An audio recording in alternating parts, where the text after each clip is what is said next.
के लिए आखिरी ट्रेन।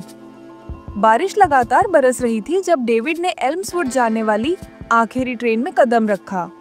रास्तों के बीच बसा था, वह इकलौता ठिकाना था जहां वह कभी सुरक्षित महसूस करता था।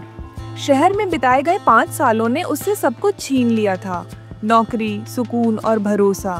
लेकिन आज रात एल्म्सवुड भी अजीब लग रहा था। ट्रेन लगभग खाली थी। एक बूढ़ी औरत दूर कोने में बैठी कुछ गुनगुना रही थी और एक लंबा आदमी काले कोट में डेविड के ठीक सामने बैठा था।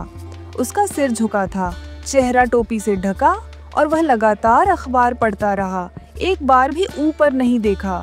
शुरू में डेविड ने इसे नजरअंदाज कर दिया, लेकिन जल्द ही ट्रेन धीमी पड़ने लगी।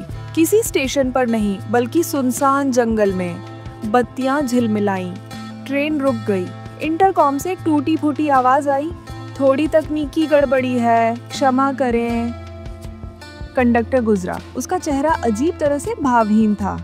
डेविड ने उसे रोकना चाहा, कुछ पूछना चाहा, लेकिन वह बिना कुछ कहे चलता रहा, जैसे किसी नींद में हो।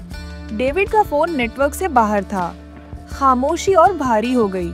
फिर उसने देखा काले कोट वाला आदमी अखबार का पन्ना पलट रहा था, लेकिन वह उल्टा था। डेविड का दिल जोर से धड़कने लगा। क्या वह आदमी उसे देख रहा था? वह उठा और कंडक्टर के केबिन की ओर बढ़ा। रास्ते में उस बूढ़ी औरत ने उसका हाथ पकड़ लिया। उसकी पकड़ बर्फ जैसी ठंडी थी। तुम्हें यहाँ नहीं होना चाहिए, वह बुदबुदाई। ये आखिरी ट्रेन जिंदा लोगों के लिए नहीं रुकती। डेविड डर से कांपता हुआ आगे भागा। केबिन बंद था। वह दरवाजा पीटता रहा, चिल्लाया, लेकिन कोई जवाब नहीं आया। अचानक ट्रेन हिली। अब वह फिर से चलने लगी थी, पहले से कहीं तेज।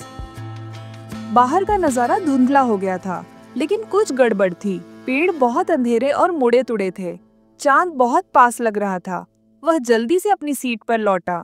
काले कोट वाला आदमी गायब था। सिर्फ एक मुड़ी हुई चिट्ठी वहां पड़ी थी। तुम भागे थे अपराध से, पर अब वह तुम्हारे साथ सवार है। गंतव्य, न्याय। डेविड की सांसें तेज हो गईं।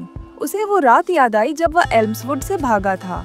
एक हादसा, सड़क पर एक बच्चा, और वह हिट एंड रन जो उसने हमेशा के लिए दफना दिया था। बत्तियां मंद पड़ गईं। डिब्बे में कानाफूसी गूंजने लगी, ऐसी आवाजें जिन्हें उसने भुला दिया था। बूढ़ी औरत गायब थी। हर सीट खाली थी, सिवाय एक के। वहां बच्चा बैठा था, सफेद चेहरा, खोई हुई आंखें, उसे देखता हुआ, उसकी ओर इशारा करता हुआ। जैसे ही ट्रेन किसी अनदेखे स्टेशन पर झटके से रुकी, डेविड समझ गया, यह सफर घर का नहीं था, यह हिसाब था।